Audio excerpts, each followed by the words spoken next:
নগাঁও জেলার রূপইহাটের বিভিন্ন প্রান্তে মেডিসিন ইন্সপেক্টরের অভিযান। ড্রাগস ডিস্ট্রিবিউটরগুলিতে অভিযান চালিয়ে একাধিক অসঙ্গতির তথ্য পেয়েছে পরিদর্শকের দল।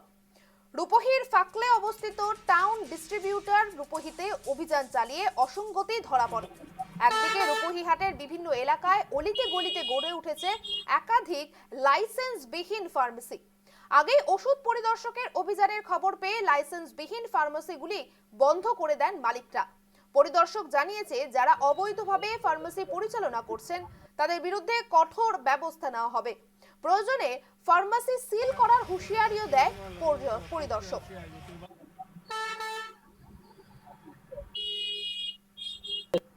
আমি যিখিনি ফাইণ্ডিংছ পাইছোঁ সেইখিনি আমাৰ হায়াৰ অথৰিটি আমি জনাম, সেইমতে ডিপাৰ্টমেণ্টেল একশ্যন কি লোৱা হয়। যিখিনি চিষ্টেম আছিলে চিষ্টেমৰ বাহিৰত কিবা পাইছে?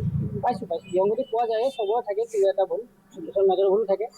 তেনেকৈ আমাৰ একশ্যন চলি আছে। আজি আমি এইটো টিম ইয়াত আহিলোঁ ৰূপহীত, আমাৰ বেলেগ বেলেগ টিম বেলেগ বেলেগ জেগাত নগাঁৱত অভিযান চলাই আছে।